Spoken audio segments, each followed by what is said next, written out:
How's it going, guys? Welcome back to the channel. Now that the Rugby Championship is finished, the Springboks have won it, and it's been an absolutely spectacular Rugby Championship, one of the best there's been for many years, especially considering how tight everything has been. I want to break this down. I want to break down the Rugby Championship, and I want to break down how the Springboks went about winning this year and becoming back-to-back champions.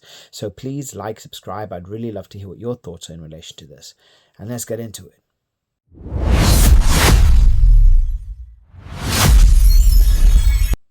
So, as we see here, South Africa do lead the charts, 6 played, 4 wins, 2 losses, and with a total of 19 points. Now, we did draw with the All Blacks in relation to this, but because of our points, because of the points difference, we ended up first. So, this was a very, very big Rugby Championship, because pretty much anybody was able to beat anybody here, and that just added to the excitement of the rugby. We saw South Africa lose to Australia, but then beat them in the second test. We saw South Africa lose to the All Blacks at Eden Park, but then come back and beat them in the second test again. So it was really an up and down Rugby Championship. But the one thing that we did get to see was a brand new evolution of Springbok rugby. We aren't just the simple let's go into set plays, dominate with lineouts, dominate with scrums, and just use the bomb squad as the bomb squad. But no, we started to see a lot more Tony Ball come in. We started to see a lot more flair. We saw Sasha come through with an amazing performance up against Argentina. We saw a lot of South Africans really start to develop. We've seen Ethan Hooker come in at 11 and really flourish. Kanan Moody at 13, he started to really flourish as well.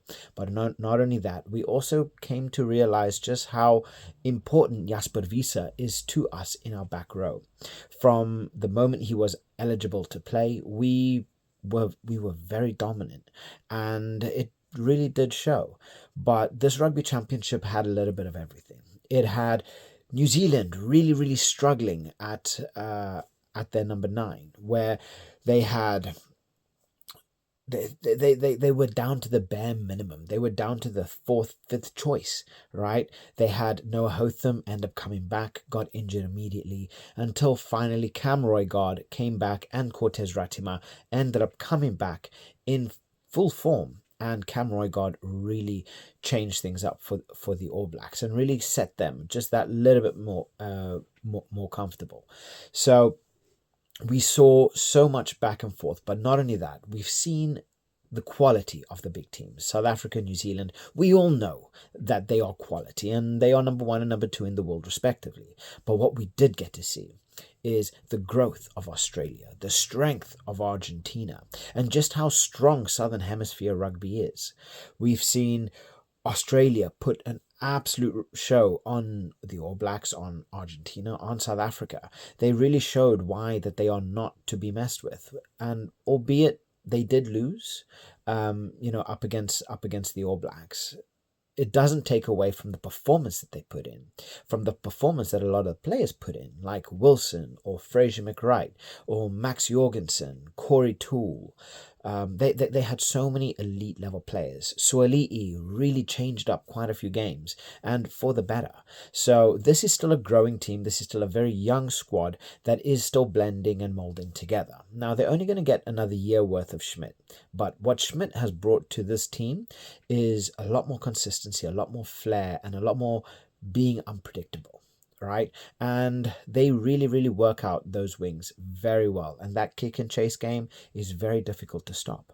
But then the same thing can be said about Argentina, where yes, they're not as they don't have the speed that let's say Australia have, but what they do have is a player like Marcos Crema.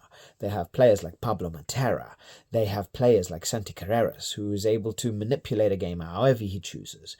You have players like Crema, you have Pablo Matera, who can absolutely destroy defenses and really work on the breakdown. Oviedo as well, Rubiolo as well, Julian Montoya, Sclavi, Vivas, they got so much strength, they got so much power in their forwards that they really put up a very good show up against pretty much everybody, right? There wasn't a real squad that was able to single-handedly dominate them in terms of the forwards. It just isn't, because they are very, very strong up front. Yes, they do need a little bit of work at the back, and yes, they are still a growing nation. And rugby in Argentina is becoming bigger every single year. So given another 5-10 years, Argentina are really, really going to be a scary prospect, especially considering a lot of the players that they have coming through the ranks, they're only getting better with the European exposure. When you have players like Chocobares, Cinti, Malia, that are just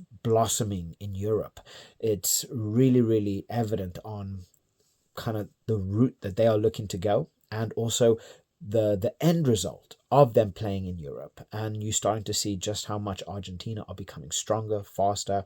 They're understanding everything so much better, and they are able to compete at much higher levels. So it's going to be interesting to see how Australia and Argentina fare up against the Northern Hemisphere teams later this year.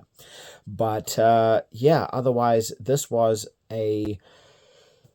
truly, truly was a rugby championship not to forget, especially considering the next time we're probably only going to get to see the full rugby championship. I believe it's only going to be in 2029 now. So there's going to be a lot of change. I mean, we look at key stats here for the Rugby Championship. You'll see that South Africa are leading in terms of tries.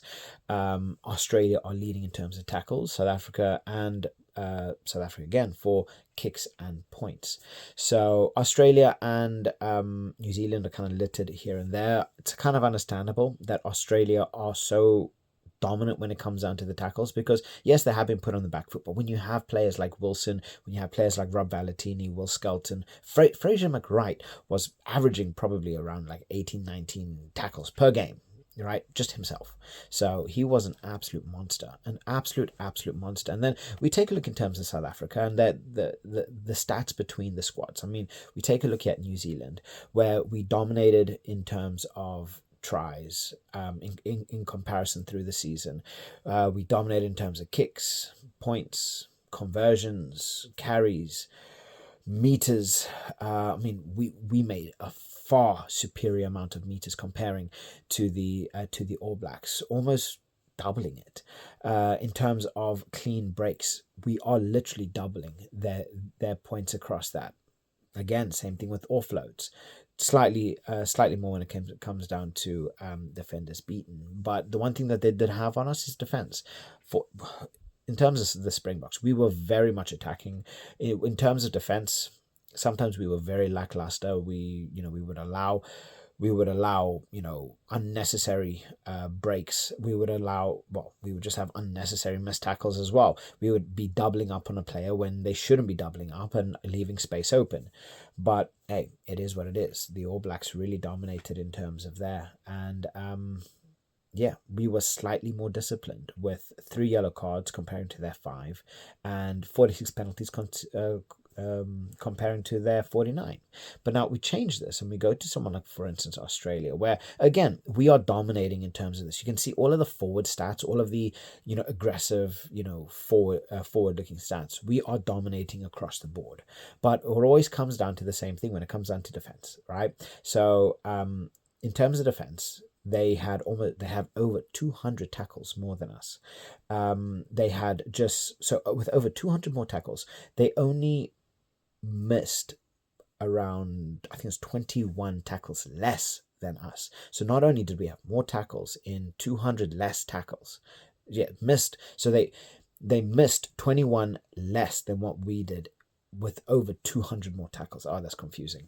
But yeah, again, we dominated in pretty much every single aspect, from clean breaks, offloads, kicks, meters, points, penalties, conversions. Again, we were all over the board. Same thing when it comes down to Argentina. But the one thing that Argentina did have is they have those carries, they had the dominant tackles, and they had the penalties, which they were far superior to us. Unfortunately, the Argentinians really, really struggled for tries. As you see, they only managed 11 throughout the entire Rugby Championship, where they managed 20 penalties. But I attribute that to the likes of Santi Carreras, who is just an absolute beast when it comes down to converting tries, and just penalties in general. But again, we see the same sort of stats. 743 tackles, 518 for the Springboks, 53 dominant tackles for the Pumas, 10 turnovers lost. Yes, they did concede more penalties than us, but this is very, very promising for the Argentinians. Very, very promising.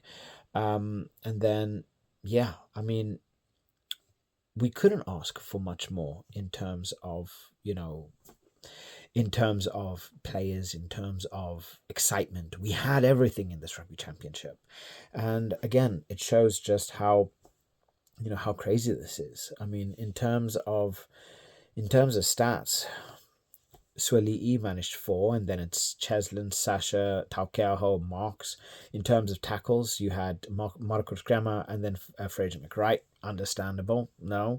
Artie Surveyor was 61, where Artie Surveyor, yes, he had 61, but the amount of important tackles that this guy made was ridiculous. The amount of match-winning tackles that this guy made was incredible. So Artie Surveyor is definitely just one of those ridiculous players. In terms of kicks, we did have Grant Williams at 28, and he's quite far down below. But Gonzalo Garcia and Bowden Barrett, again, you can see just the kind of game that they were playing. Very kicking offense, finding those open spaces. And then in terms of points, Sasha managing 41, but otherwise Santi Carreras with 60 points. And again, this guy, he's just an absolute monster. He's just his kicking ability is off the charts, and you can see why he gathered so much points in comparison to anybody else.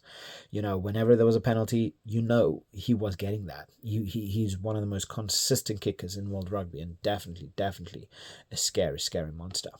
But yeah. From top to bottom, we saw brilliance, we saw excitement, we saw jeopardy, we saw the Springboks losing at Eden Park, but then coming with a big win. We saw the Australians coming through and losing at the final minutes up against the All Blacks, but then coming through with solid wins up against Argentina. We saw the Australians just absolutely dominate South Africa at Ellis Park, which is one of hollow grounds. We just do not lose at Ellis Park, but they came through with a huge win. They outplayed us. We thought that we would hit them at altitude, and Rassie was wrong in that instance, and they showed us why that they are not to be messed with. So yeah, one last look at the standings, because this is just absolute brilliance. South Africa, number 1, back-to-back champions, back-to-back World Cup winners. The only thing that's going to beat this is if we can go for 3, go for that triple. And hopefully in 2027, we'll be able to see a little bit more of that. And with the way that the Springboks are playing, with the talent that they are developing, we still haven't even had the chance to see players like Seb de Klerk, which I'm pretty certain will be getting some game time. The way this guy's playing, he must be seen. Lorenzo Julius, he's going to be seen. I want to see a lot more of Morné van den Berg. I think he's been absolutely brilliant at 9 when he's been played. And, he always seems to come on and get something done. There's so many elite level players that are going to be coming through. Cameron Hanekom, once he comes back from injury. Evan Ruiz has been killing it for the Stormers. He played very well when it came down to the international duty as well. So, we got a lot there. And Klabakanye as well, who he did have that little scandal about him in terms of, popping for drugs or something like that. But yeah, we have a lot of bright talent that's coming through. That's coming through the ranks. I mean, just look at Jan-Hendrik Wessels.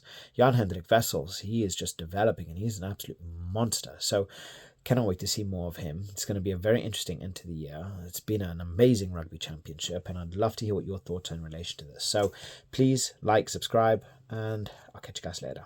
Bye.